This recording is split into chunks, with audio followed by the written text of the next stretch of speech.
प्रधानमंत्री नरेंद्र मोदी का नागपुर दौरा है। आज पीएम मोदी ने आरएसएस स्मृति मंदिर में किए दर्शन। संघ मुख्यालय में हेडगेवार की प्रतिमा को दी श्रद्धांजलि।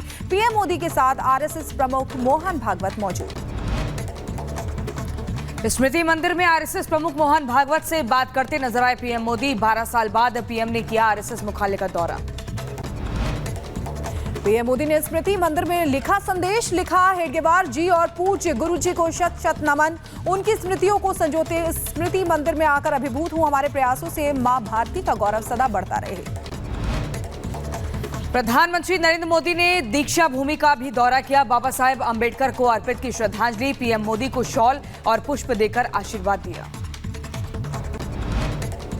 स्मृति मंदिर में आरएसएस प्रमुख मोहन भागवत ने किए दर्शन। आरएसएस संस्थापकों को दी श्रद्धांजलि।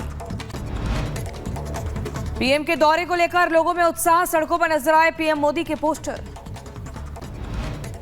अमित शाह के बिहार दौरे को लेकर बोले आरजेडी नेता मृत्युंजय तिवारी। कहा बिहार में चुनावी साल है तो बिहार में ही कैंप करेंगे।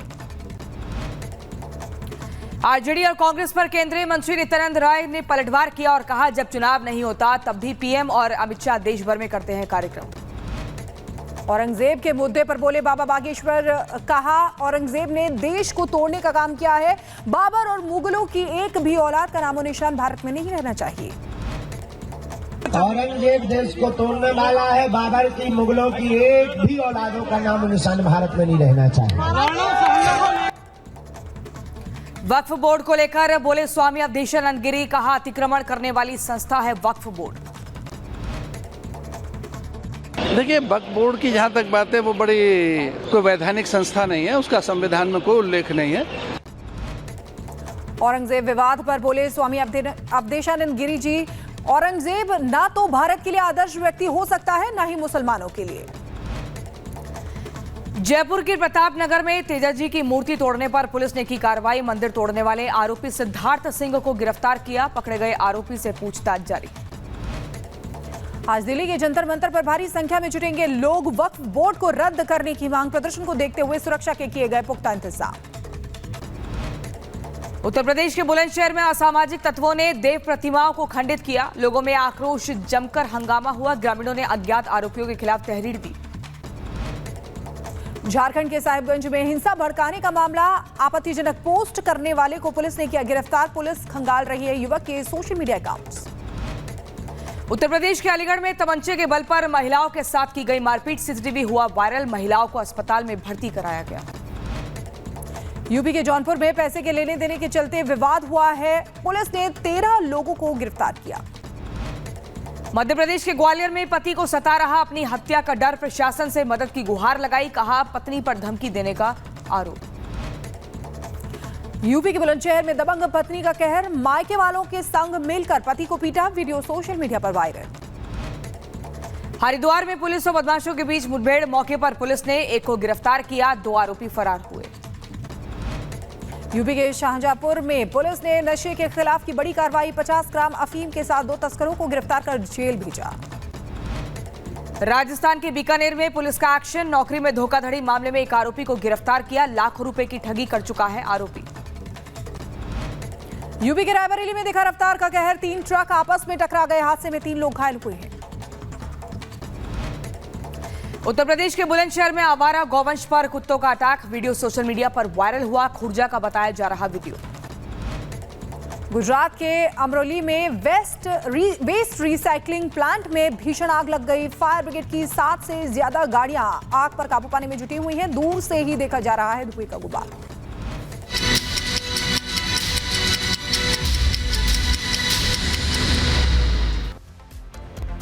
आगे बढ़ते 5 मिनट में भारत के बाद अब खबर मुजफ्फरनगर से, जहां पर मुजफ्फरनगर के नाम बदलने की मांग लगातार बढ़ती हुई नजर आ रही है।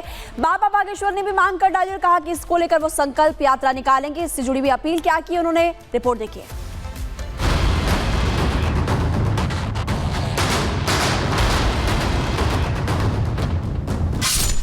दिल्ली के बाद उत्तर प्रदेश में भी नाम बदलने की मांग जोर पकड़ने लगी है। मुजफ्फरनगर जिले का नाम मां भगवती आदि शक्ति के नाम पर रखने की मांग उठ रही है और अब बाबा बागेश्वर ने भी इस मांग का समर्थन कर दिया है। मुजफ्फरनगर का नाम बिल्कुल बदलना चाहिए। दरअसल बागेश्वर धाम के पीठाधीश्वर पंडित धीरेन्द्र कृष्ण शास्त्री मुजफ्फरनगर पहुंचे थे, जहां जब उनसे मुजफ्फरनगर जिले का नाम बदलने को लेकर सवाल किया गया तो उन्होंने इसे लेकर संकल्प लेने के साथ एक बड़ी मांग भी कर डाली। मुजफ्फरनगर का नाम बिल्कुल बदलना चाहिए और माँ भगवती आद्य शक्ति श्री लक्ष्मी माता के ऊपर होना चाहिए। हनुमान जी का जो यात्रा है हनुमान जन्मोत्सव पर मुजफ्फरनगर में, हम हिंदुओं से यही प्रार्थना करेंगे कि लक्ष्मी नगर के नाम की संकल्प को लेकर के कि मुजफ्फरनगर का नाम बदले, लक्ष्मी नगर नाम हो गए, इस संकल्प को लेकर के हनुमान जन्मोत्सव पर यात्रा निकलनी चाहिए।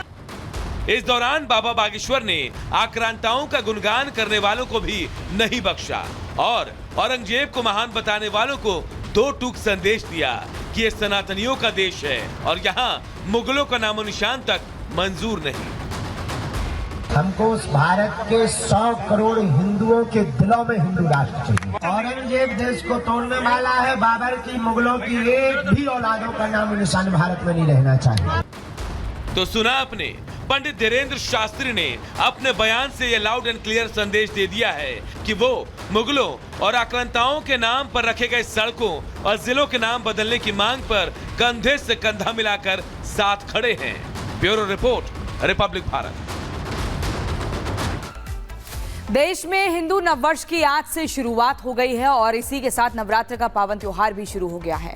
लेकिन नवरात्र के त्योहार को लेकर योगी आदित्यनाथ ने एक नए फरमान से गैर सनातनियों के दिल में खलबली मच गई है। कैसे, आप देखें।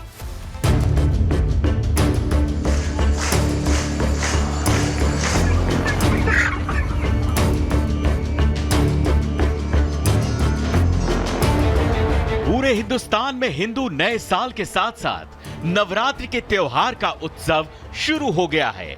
इसीलिए नवरात्रि से ऐन पहले लखनऊ से निकले योगी आदित्यनाथ के एक फरमान ने गैर सनातनियों के दिल में खलबली मचा दी है।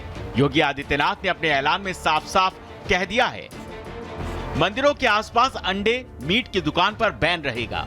500 मीटर की परिधि में मांस की दुकानें बंद रहेंगी। 500 मीटर के बाहर भी लाइसेंसी शर्त के आधार पर ही दुकानें चल सकेंगी। खुले में किसी भी तरह के मांस की बिक्री पर रोक रहेगा।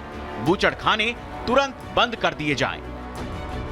योगी आदित्यनाथ शक्ति के उपासक हैं, इसीलिए नवरात्रि में सनातन की पवित्रता को बनाए रखने के लिए योगी का यह फैसला हर सनातनी को रास आ रहा है। लेकिन योगी के इस फैसले से गैर सनातनियों के दिल में खलबली मच गई है। मीट की दुकान पर बैन के साथ साथ योगी के अखंड मानस पाठ के आदेश ने गैर सनातनियों के दिल में मानो आग ही लगा दी है, क्योंकि 6 अप्रैल को पूरा देश भगवान राम का जन्मोत्सव रामनवमी मनाएगा। इसीलिए योगी आदित्यनाथ ने प्रदेश के हर जिले में रामचरितमानस का पाठ कराने का आदेश दिया है।